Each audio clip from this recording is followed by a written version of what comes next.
Mga kapatid kong Muslim, Assalamualaikum warahmatullahi wabarakatuh. Bakit hindi umaano? At sa mga kababayan ko, magandang gabi po sa inyo lahat.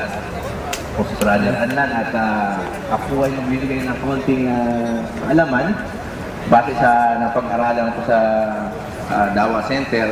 At ako po ay katulad ninyo ng mga Kristiyano.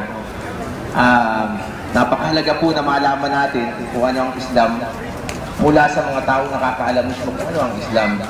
Dahil pinatay, merong nirate, merong ninakawan, merong hold-up.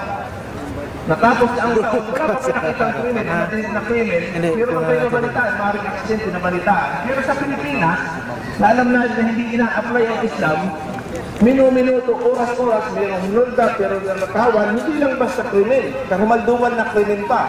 Kapag pinasok ang isang bahay, ninakawan na yung may-ari, nirape pa yung may-ari, pinatay pa yung may-ari, o sinaksak ng 20 beses.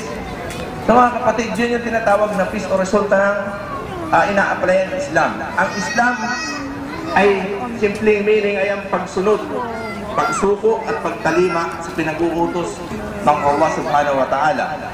So kung titingin natin, wala naman po doon yun sa mga nabanggit ko ang salitang terorista, di ba? Pagsunod o submission, pagtalima sa pinag-uutos ng Allah subhanahu wa ta'ala. Napakasimple po nun. At ang Islam ay hindi bagong relihiyon. Ito ay nagsimula pa nung unang nilikha ng Allah si Propeta Adan. Kaya hindi po ang Islam ay nilikha lamang ng mga tao lahat dito.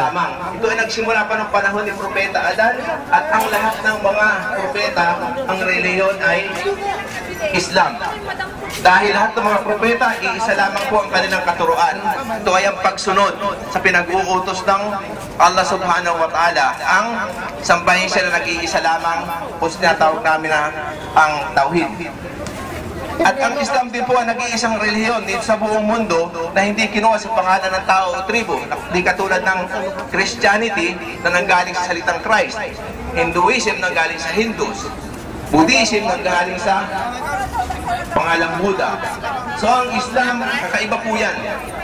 Kaya kung sino man yung sumusuko, sumusunod, tumatalima sa pinag-uutos ng Allah subhanahu wa ta'ala, yun po yung tinatawag ng mga Muslim. Hindi natin pwedeng sabihin ng Islam at ang Muslim ay parehas dahil meron mga Muslim, nagsasabing Muslim, papakilalang Muslim, pero hindi naman po sumusunod sa Islam. Ang Islam ay perfect. Ito ay hindi lamang isang reliyon, bagkus ito pa ay paraan ng pamumuhay. Sinabi mismo ng Allah subhanahu wa ta'ala sa banal na Quran na sa kanyang paningin ang relihiyon ay Islam. At sinabi pa rin niya na kung sino man ang pipili ng relihiyon maliban sa Islam, ito ay kanyang hindi tatanggapin at sila ay mabibilang sa mga talunan. Kaya ang Islam po, ito ang relihiyon na binigay ng Allah subhanahu wa ta'ala sa mga tao simula pa noong unang panahon at simula nang ipanganak ang tao hanggang sa bawian ng buhay. Kaya kayo, kung sino man po ang nakakaunawa sa meaning ng Islam, gusto magtanong ng personal, ito ay napaka-importanting alamin nyo ng malalim dahil po kami maikli lamang yung oras ng aming pagpapaliwanag, limited time lang, pero ito po ay napakalalim. At ang pagpasok sa Islam ay wala pong katulad ng ginagawa ng ibang relihiyon na kailangan pang itapon sa dagat, sa tubig o ano po man seremonyas, may ninyong at tinang. Ang pagpasok po sa Islam, napakasimple lamang. Babanggitin lang ninyo yung dalawang katagan, tinatawag namin na shahada, at sasabihin nyo lamang sa Arabic na pagkasalin po sa salitang Tagalog ay kayo ay sumasaksi ng Allah, ang nag-iisang Diyos na karapat-dapat sambahin, ang Propeta Muhammad sallallahu alaihi wasallam ay propeta ng Allah. Sa Arabic po yan, asyhadu an la ilaha illallah wa asyhadu anna Muhammadan Rasulullah. At yun po ang pagpasok sa Islam. Napakasimple lang, Muslim na kayo pero hindi po nagtatapos doon. Kailangan nyo mag-aral, pag-aralan kung ano ang relihiyong Islam dahil napaka-importante noon para magampanan nyo kung ano talaga ang Islam at ano ang mga patakaran nito. Kailangan po mag-aral dahil karamihan sa mga napapansin ng ating mga kapatid na sinasabi nilang sila ay mga Muslim pero hindi ina-apply ang Islam, yun po ang nagkakaroon ng hindi magandang sa paningin ng ating ibang mga kababayan. At yung pong Muslim na binabanggit ko sa inyo, kayo po, mismo mapapatunayan ko sa inyo na sa parte ng inyong katawan ay mayroong mga Muslim. Nabanggit ko kanina na ang Muslim ay sumusunod sa Islam. So So yun po kasi sinasabi hindi sila Muslim, pero katotohanan po, meron kayong mga parte ng katawan sa inyong katawan na mga Muslim, hindi nyo lang alam. Tulad po ng inyong buhok, hindi nyo mapigil sa paghaba dahil meron yan sinusunod, yung naglikha sa kanya. Maging ang kuko ninyo, hindi nyo mapigil sa paghaba dahil mga Muslim yan. Maging yung inyong kilay, magtataka kayo, bakit ang buhok humahaba, ang kilay hindi humahaba? Dahil meron kung nagpukontrol yan, kung siya ihahaba o hindi. Maging yung inyong mga laman loob sa loob ng inyong tiyan, ay hindi nyo alam kung paano gumagalaw doon. Dahil katotohanan po, mga Muslim yan. Hindi nyo lang alam. Kaya pag tinanong minsan nyo, diba, anong relihiyon mo, babayan? Christian. Pag tinanong mo kung anong Christian, pero ito nga mga kapatid, kung pati ng inyong katawan, marami dyan mga Muslim. Sumusunod yan, tumatalimak sa naglikha sa kanya. Ang wala ibang naglikha niya, kundi ang Allah subhanahu wa ta'ala. At yun ay kailangan po natin ipaalam o kailangan natin balikan ng ating relihiyon upang maramdaman natin kung ano yung gusto, lalo na po ng ating puso. Mararamdaman lang natin ang kapayapaan ng ating puso kapag siya ay sumasamba sa kung sino yung naglikha sa kanya. At bago po ako magtapos, gusto ko lang ipaalam sa inyo na lahat po tayo, alam natin yan na tayo mamamatay. Hindi lang natin alam kung kailan. Meron pong time frame ang pagkakalikha ng Allah subhanahu wa ta'ala dito sa mundo, bawat isa sa atin. Kasi sinabi niya mismo sa Quran na kullu nafsin dha'iqatul maut. Lahat ng may buhay mamamatay. So, hindi po natin mamaya bukas makaluwa, taon, at ipinakita sa atin yan, kapapanganak lang ng bata, namatay na, nasa lupa ng tiyan, namatay, mayroong malusog, namatay, mayroong mahina, namatay, mayroong may sakit, namatay, may matanda, namatay.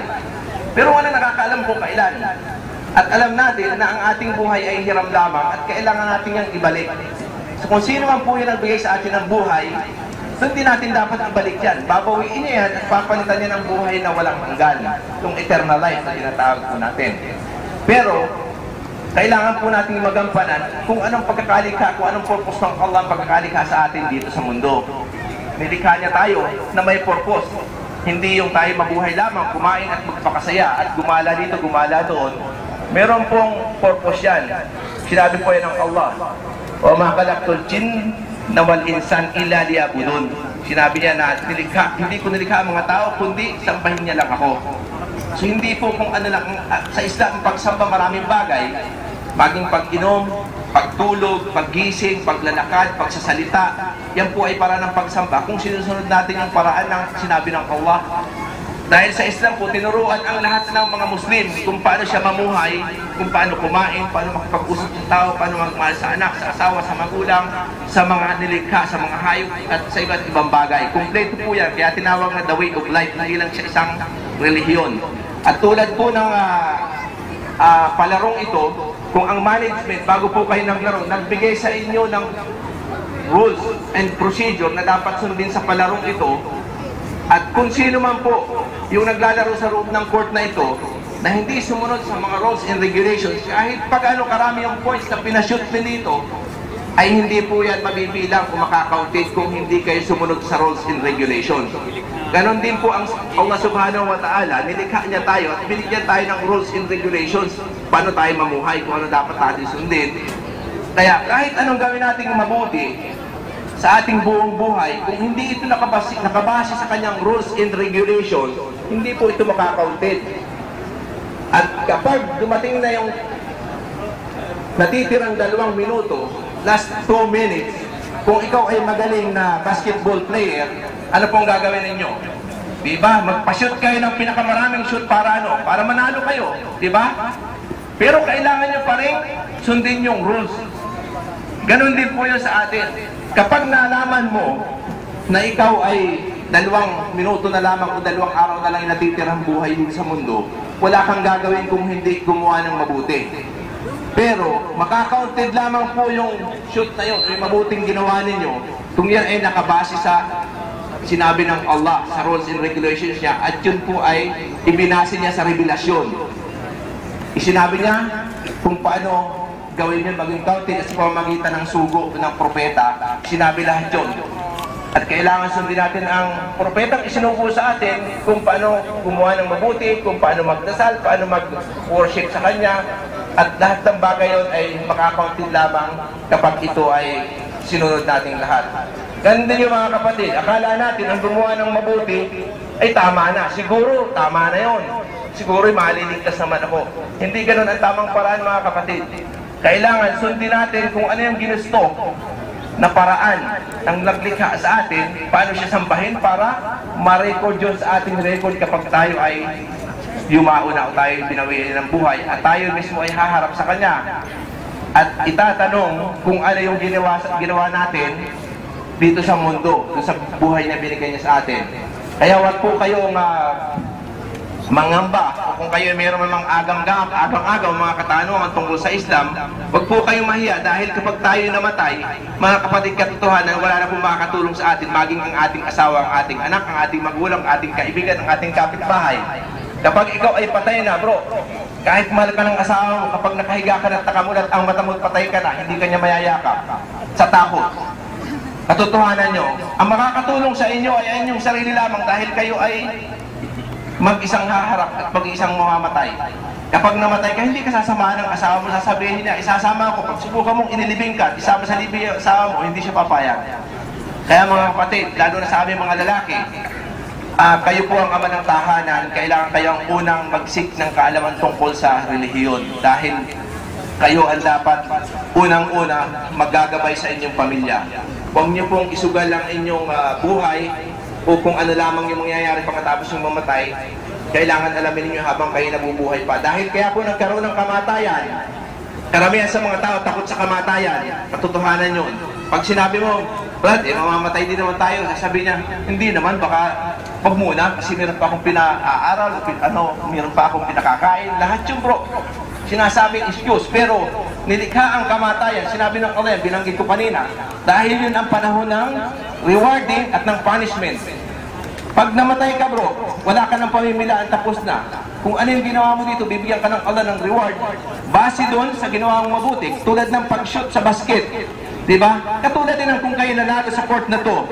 Pagkatapos nitong larong ito, bibigyan ng awarding yung lahat ng mga nanalo. At yung mga natalo ay uuwi lamang ng talunan, pero walang punishment. Pero mga kapatid, sa kabilang buhay, pag namatay ka, dalawa lang ang ibibigay sa'yo, punishment or rewarding, pagbibigay ng award. Kung mabuting ginawa mo, base doon sa sinabi ng propeta, base sa Islam, at kung may ginawa ka, bibigyan ka rin ng punishment. Hindi katulad ng larong basketball, pag nanalo, may award. Pag natalo, uuwi ka lamang, hindi ka paparusahan. Iba po ang kamatayan.